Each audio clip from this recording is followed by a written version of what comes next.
Hello, this is Christy. In this video, I want to show you a cool feature that Riverside just launched, and it will help you edit meetings and calls and recordings where you have a single video file and audio. So this is something like a Zoom call maybe, or a Google Meet or something like that, which will show you side-by-side participants in a single video file. As you know, Zoom doesn't give you that. It doesn't give you separate tracks like Riverside does when you record. So you're stuck with one video and kind of goodbye camera changes, right? You can't do multicam stuff with recordings from Zoom. And this new feature from Riverside not only helps with that, they separate the video and the audio into separate tracks so that you can then manipulate them individually. I will show you how this works in a second. So here I am in my Riverside studio. I'm going to go ahead and upload a file. So this thing that I'm showing you now, you do it during the upload phase, right? So let's go to new here. I'm going to create a new project, and I'm going to call this one a Zoom Split Video Demo 3.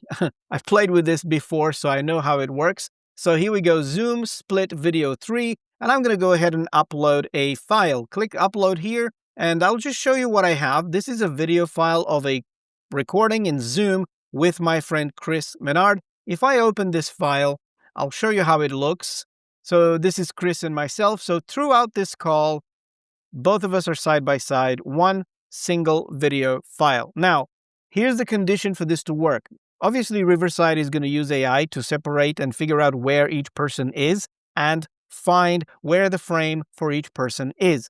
This will work if you don't have changes in layout throughout the video. So if it's just a simple call, just a simple meeting like this, where everybody is staying put in the same view, side by side or whatever, if you have three people, that's fine, but they don't change. Now, if you're sharing your screen during the call, or maybe you have like a first part where there's nobody on the screen or something like this, it will not work. So this is the condition here. You have to have everybody in the same location throughout the video, because the AI will detect where every person is, figure out when every person's talking so that it knows how to associate the audio with the person being shown.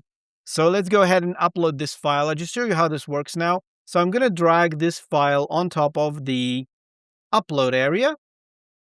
And this is the part where you decide and tell Riverside what's happening with this file. Obviously, it's just a video file at the moment. It doesn't know anything about it. We will just say here that there's two speakers, and then the option opens up to say separate video tracks. This is the new feature here, and it says split speakers into separate video tracks to unlock layouts, smart scenes, and better magic clip. Imagine this, you're recording your podcast or your meetings over Zoom, and then you want to repurpose that into social media clips, for example, right? I mean, okay, I recommend you record with Riverside if you're going to do that. But okay, we live in not an ideal world, so we have Zoom recordings all over the place. So now this will open that up possibility. So let me just show you. Turn this on here, and they will, of course, tell you what I just said now, that the video must show the same speakers in a single fixed view from start to finish. If you change layouts, such as full screen or prevent tracks, that's not going to work, okay? So this video that I have here, I actually did this. I didn't change anything. It was just me and Chris just talking. So I'm just going to go ahead and click upload. And while Riverside is processing this, I just want to mention that once this is done processing, you will be able to use all of the functionality in Riverside for editing, such as smart scenes. You can have the AI switch scenes between the people.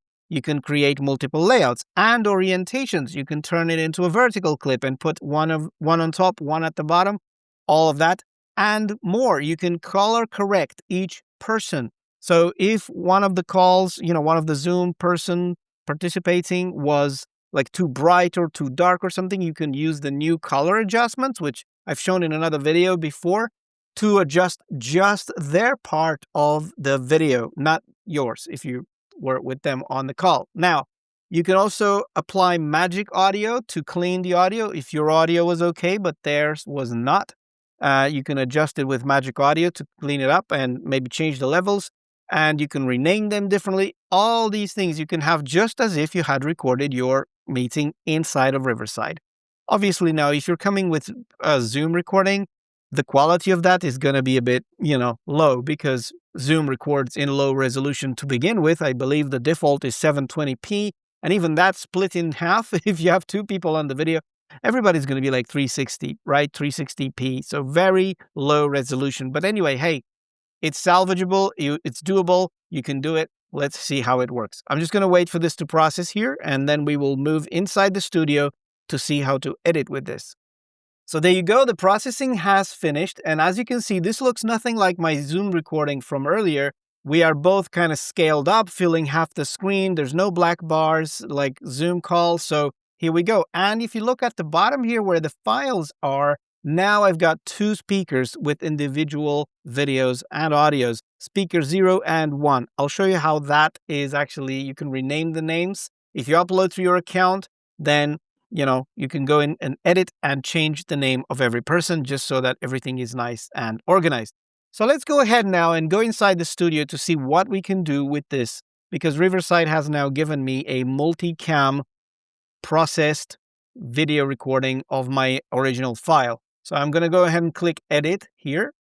All right, so the first thing I like to do is change the names of people so I know who's talking and when. So you can see that I've got speaker 0 and speaker 1 in here. I'm going to go ahead and rename them, and you can do this by opening the tracks panel. And here on the name section, you can click inside to rename. I'm just going to try and see and find out who's talking. Hey, how are you? So that is Chris right there with green. So I'm going to click in here and delete that name and say Chris. And then the other one is obviously myself. Here we go. Now, the other thing is, usually if I am the host, I like to be in the other position on the left and the guest on the right. Very easy to do this. You can grab the track here and just move it up like that, and Riverside will swap the tracks around. The other thing you can do is, and you'll notice that everyone now is individual. When you put your mouse over it and move around, you see they are separate videos. So if I click on this, I've selected Chris's track, and if I click here, it's mine. So I can actually reframe myself. It's a little bit to the left. I don't like it. So I'm going to click on this and go to crop mode, and I will zoom in just a little bit because there is a little bit of a black area at the top here that's visible. I will click to zoom in just one time, and now I can move myself left or right. And if you notice, my video is actually in here in the box. My piece of the video from the original recording, all of it is here. So I could technically put myself on a vertical video, which I will show you. So now I want to frame myself nicely for the horizontal meeting, and click and do the same for Chris. Again, go into crop mode and move him to the middle and possibly zoom him just a little bit. Everybody like this. There we go, looking good. And click away to exit the crop mode. By the way, you can click here on fit to see the full frame. I don't want to do this right now, so I'm just going to zoom back in again like this and put Chris in the middle properly. There you go. So now everybody is framed correctly. What's the next thing you can do? Well, you can switch cameras and layouts. I can actually ask the AI to apply the smart layouts automatically. You do this by going to the AI tools, and you can do, among other things, remove pauses and filler words and all those things. You can do smart layouts. So here you can say how you want to switch the camera angles. It's going to do this for you automatically. And I want to do like a frequent, I want to switch often or not so often if I go a little bit moderate like this. So it's not going to create so many scenes for me. You can see how it's doing it actually as I am hovering here. You can see the layout being changed. Let's try a bit more here. Like this, you can see now I've got more scenes down here. When people are talking, it switches the cameras. And finally, you can do what do you want to do with the frame. You can fit or fill or whatever. So when you do this, it automatically creates all these layouts for you depending on who's talking. That's great. But you can do that manually as well, right? So if you go to one scene, particularly here, and Chris is talking for a while, it switched to him. Okay, if I don't want this, I can always change a scene to change what I want. So if I want to go in here and say, actually, in this particular scene, I want to see side by side, you can click on scene in here and select the side by side layout, and both of us appear. By the way, that's a template you can apply to have the people on the screen with like names in here. I could add the names and all those things you can do here with these templates. You can also save a scene like I've done in another video. If you are happy after changing it, you save it as a layout right there and reuse it. Beyond that, you can go to AI tools again and do remove pauses. I've got 19 in here, it seems. Okay, apply that. You can go remove filler words. Done. You can find fluff, although this is not a very long call, so there's not much fluff in here involved in this. Magic audio, you can apply that for the whole thing to make it sound studio quality. Now, it depends on your original audio microphone. If your microphone is quite good, you don't need to apply this, but if you want to, you can do it here. And you can turn it on per each track separately. So what I was saying earlier, if your recording has good audio, but the guest doesn't really have good audio, you can just turn it on for him or her. So then Riverside is going to process just that piece of audio from the original recording that it was separated from. So this is really mind-blowing. I have no recollection of a tool that does it other than Riverside right now to take a video and split it like this. So very nice and useful, even if you're not recording initially in Riverside or you have Zoom calls or other things that you want to bring inside. One more thing I want to show you. How can you then take this and create a vertical clip from it, right? Because maybe you want to create social media clips or whatever. And as you know, Riverside actually creates that for you automatically. You don't have to take those, but if you want to create your own magic clips or whatever, you can select those from here. You can just go and select a portion of the recording like this, and you can say like this, create new edit, and it's going to create a new edit with just that selection. That's your magic clip, right? But you can also take the ones that they have done automatically after upload. Because when you upload these videos, and I'm going to exit the studio for a second, when you upload these videos and it's processing them, what it's actually also doing is in the made for you section here, as you know, it creates these magic clips and magic episodes and everything. And it applies your branding and logo and everything else you have in that studio. This is probably not going to work for me because this is quite short. So it didn't do any magic clips for me. It just did this magic episode, which is an episode edited with my branding and everything else. But if you want to create magic clips yourself or just clips, you go back to your edits and grab the edit that you just worked on right now, for example, and you can say, I want to create a new one with just one section of this and make it vertical for social media, right? So I'm just going to go ahead and, I don't know, somewhere in here, I'm going to just select this part.